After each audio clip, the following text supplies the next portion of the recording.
पवित्र बाइबल में एक ऐसा चैप्टर है,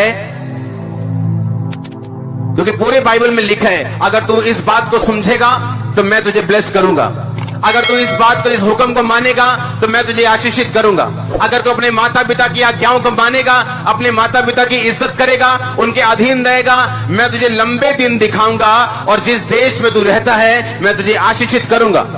हर एक जगह में लिखा है कि तू ये करेगा तो मैं तुझे ये आशीष दूंगा, तू ऐसा करेगा तो मैं तुझे ऐसी आशीष दूंगा, तो अपने टाइट को देगा मैं आसमान की खिड़कियां और दरवाजे खोल दूंगा। लेकिन सिर्फ एक प्रकाशित वाक्य की पुस्तक ऐसी है जहां पे ये लिखा है कि अगर तू इसे सिर्फ सुन लेगा या इसे सिर्फ पढ़ लेगा और तीसरा इसे मानेगा, यानी अगर तू सुनेगा ही और पढ़ ही लेगा तो तू आशीषित होगा।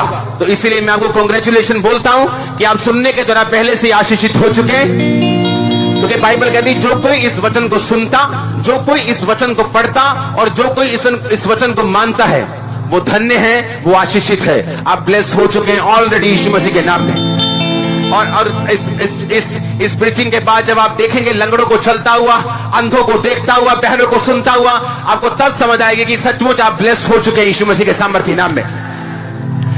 आप जानते, जब मैं कल प्रार्थना में था और मैं परमेश्वर पूछा कि परमेश्वर तू जानता है कि हर मीटिंग से पहले मैं तुझे पूछता हूं कि तू क्या करने के लिए मुझे भेजने वाला है। मैं जानता हूं तुझे प्रीचिंग करने के लिए भेजेगा, मैं तेरा काम करने के लिए जाने वाला हूं, तेरा नाम बताने के लिए जाने वाला हूं, लेकिन क्या वो है जो तू खास उस जगह के लिए मुझे बता रहे है और तू मुझे दे रहे। परमेश्वर ने मुझे कल बताया कि एक चीज जो मैं आपको अभी बताने वाला हूं वचन के जरिए से, इसी वचन के लास्ट आयत को अपनी स्क्रीन के ऊपर पढ़ेंगे जो मैंने आपको बताई टीम, इससे आगे इसके अगले बाप के एक ही आयत को जो मैंने आपको बताया।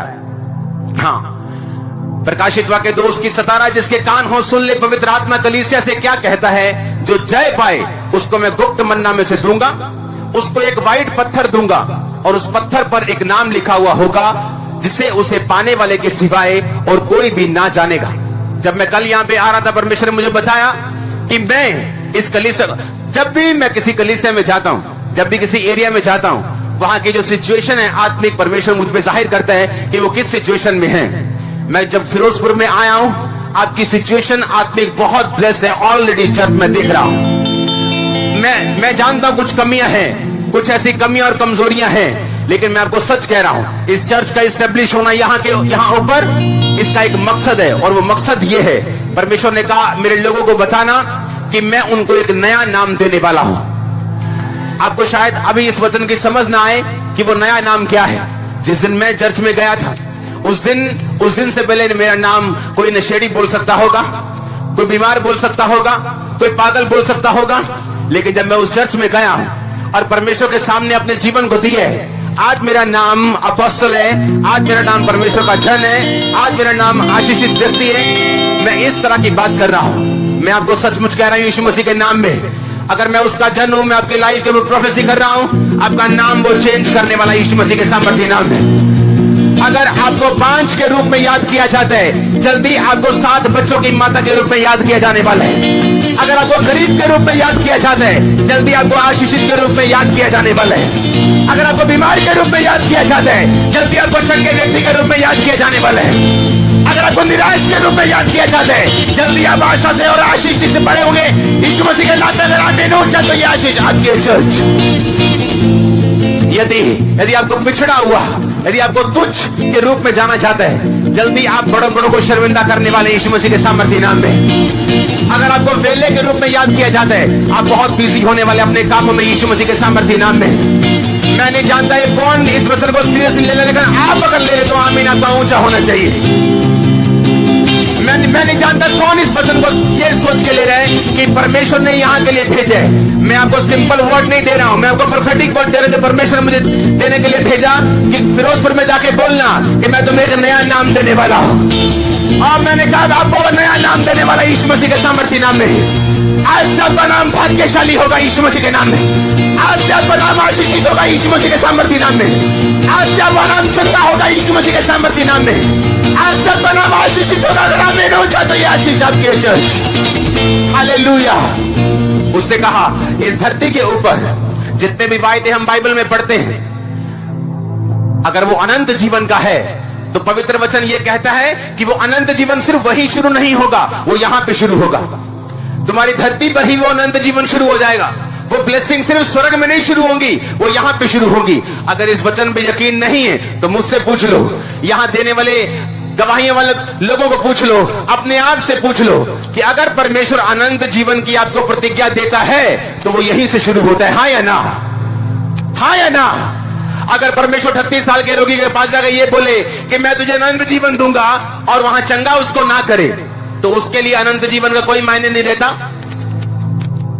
अगर मुझे कोई ये बोलता कि आजा तू मसीह में आजा, तुझे अनंत जीवन मिलेगा, और मुझे ये कहता कि हम तुझे चंगा नहीं कर सकते, तो मैं कहता ऐसा अनंत जीवन में क्या करूंगा, इसका मुझे मालूम ही नहीं कि ऊपर जाके होगा कि नहीं होगा।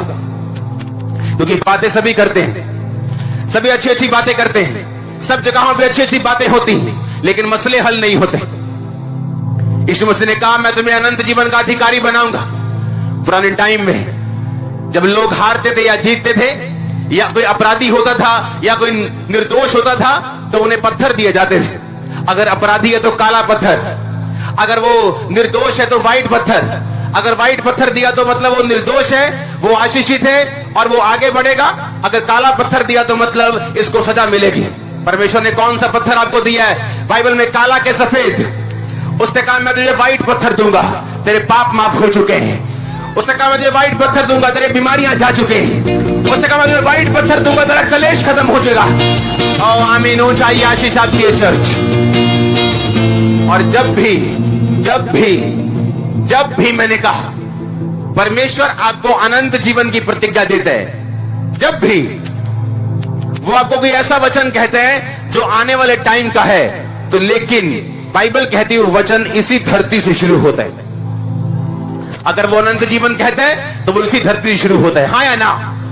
अगर उसने कहा मैं तुम्हें व्हाइट पत्थर दूंगा और उस पर एक नाम लिखा होगा, वो नाम सिर्फ तुम पढ़ पाओगे। तुम्हारा नाम, लोग बोलते हैं कल्याणी है ये, इसके बेबी नहीं हुआ, इसके पास मत जाना। आज से आपका नाम चेंज होने वाला है।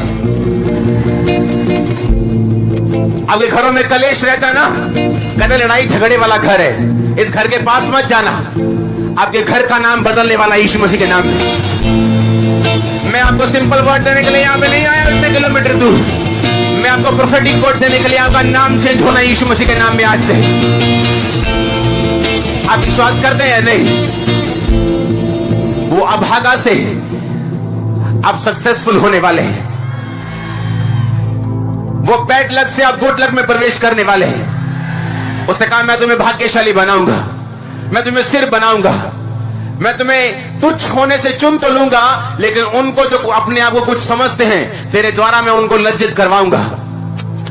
आप बिलीव करते हैं इन वचनों के ऊपर? आवाज नहीं, मैंने कहा वचनों के ऊपर बिलीव करते हैं नहीं? हालेलुया। क्योंकि ऐसा कोई भी वचन नहीं बाइबल में जो परमेश्वर बोले कि तुम्हें ऊपर मिलेगा और धरती से उसकी शुरुआत ना हो। आमीन। अगर वो ये कहता है कि ऊपर मैं तुम्हें श्वेत पत्थर दूंगा, उस पे एक नाम लिखा होगा और सिर्फ तू ही उस नाम को पढ़ पाएगा, इसका मतलब ये प्रतिज्ञा यहां से शुरू होगी, धरती से। आप हंसने वाले, बहुत जल्द मैं आपको प्रोफेटिक वर्ड दे रहा हूं। आप बिलीव करते हैं? नहीं। यीशु मसीह ने कहा, यूहन्ना ने कहा मैं पतमुस नामक टापू में था, मैंने वहां पे क्या देखा कि एक मनुष्य के पुत्र के जैसा मेरे सामने खड़ा है। उसके बाल श्वेत व्हाइट कलर के, उनके समान। यीशु मसीह ने कहा मुझे इसको बचाना आज जरूरी है। अगर मैं इसको नहीं बचाऊंगा, पाप के चुंगल से इसको आजाद नहीं करूंगा, तो ये इसी तरह दुखों में रहेगी, रिजेक्टेड रहेगी, बिना सेटल्ड फैमिली के रहेगी, बिना सेटल्ड फाइनेंस के रहेगी। और परमेश्वर नहीं चाहते। बाइबल कहती वो क्रूस पर चढ़ाया गया और मारा गया और गाड़ा गया और तीसरे दिन मुर्दों में से जी उठा ताकि तुम छुड़ाए जाओ, तुम आजाद हो। उसने खुद बेइज्जती सही ताकि तुम्हारी इज्जत बढ़े। और बाइबल कहती सिर्फ तीसरे दिन वो मुर्दों में से जी उठा और आज तक जीवित है। हालेलुया। हम उस परमेश्वर की बात नहीं कर रहे जो बड़ा अच्छा था, जो हमारे लिए कुर्बानी दी और मर गया। ऐसे बहुत कुर्बानियां हुई, पर बाइबल कहती वो मर गया और जी उठा। और जी उठा सिर्फ तीसरे दिन बाद, और उसके बाद लगातार लोगों को दिखाई देता रहा, चमत्कार करता रहा, लंगड़े चलाता रहा, अंधों को दिखाता रहा। और 40वें दिन लिखा जीवित स्वर्ग पे गया और अपनी आत्मा को भेजा और उसी का आत्मा आज आपसे बात कर रहे हैं।